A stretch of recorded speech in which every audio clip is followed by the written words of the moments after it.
모두가 알고 있는 대한민국 역대 최악의 사건인 화성연쇄 살인사건, 일명 이춘재 살인사건.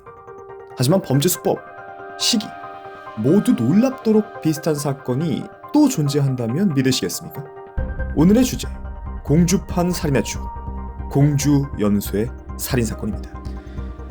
1983년 여름 충청남도 공주에서 한 여성이 실종됐습니다. 실종 당일 여성의 행적에는 특이점이 전혀 없었고 평소와 다름없이 밭에 일을 하러 나갔습니다. 하지만 며칠 후 그녀는 근처 계곡에서 싸늘한 사체로 발견이 됐는데요. 발견 당시 옷이 벗겨진 채로 물속에 잠겨 있었지만 외상이 없는 데다 주변에서 멱을 감은 흔적이 발견돼 경찰은 심장마비로 인한 변사 처리를 했습니다. 80년대 당시만 하더라도 무더운 여름에 멱을 감다 변을 당하는 일이 종종 있었기 때문이죠. 그런데 그로부터 7개월 후 1984년 2월 공주에서 또 부녀자 한 명이 실종됐습니다.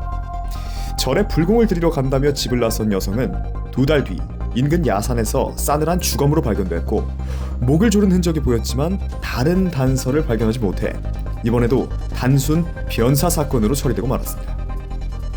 같은 지역에서 비슷한 시기에 2번, 뭔가 이상했지만 단서가 없었습니다. 하지만 그해 여름 공주에 사는 20대 여성에게 강간 미수 사건이 발생합니다. 흉기에 심한 상처는 입었지만 격렬한 저항 끝에 도망갈 수 있었죠. 심지어 늦은 시간도 아닌 대낮에 마을 야산에서 발생한 사건입니다. 미수 사건 이후 더욱 악랄해져서 돌아온다? 이춘재와 동일한데요. 약 1년 반이 지난 1985년 여름 인근 계곡에서 여성의 변사체가 발견됩니다. 지난 사건들보다 훨씬 잔혹하고 참혹해서 형체조차 알아보기 힘들 정도로 말이죠. 하지만 이번 사건의 피해자는 관광객이었습니다. 신고도 이뤄지지 않아 아무 수사도 없었던 것이죠. 그로부터 2년간 계속해서 홀로 집을 나간 여성이 실종되고 변사체로 발견이 되는 사건이 발생했습니다. 모두 손이나 다른 도구를 이용해 목을 졸라 기절시킨 후 살인 전에 강간을 한 것으로 밝혀졌습니다. 계속해서 살인 사건이 벌어지자 경찰은 수사팀을 꾸렸고 그간 사인 불명으로 변사 처리됐던 사건까지 되짚어봤습니다. 홀로 나선 부녀자들이 사망한 점, 살인 전 강간을 한 점, 사체가 인적이 드문 야산이나 계곡에서 발견된 점 등 여러 가지 면에서 범행 수법이 비슷한 연쇄 살인으로 분석을 내렸고 범인은 공주 일대 지리에 익숙하고 금품 갈취보다는 성적인 욕구에 집착하는 인물일 가능성이 높다고 결론을 내렸습니다. 우리가 알고 있는 이춘재와 매우 흡사합니다.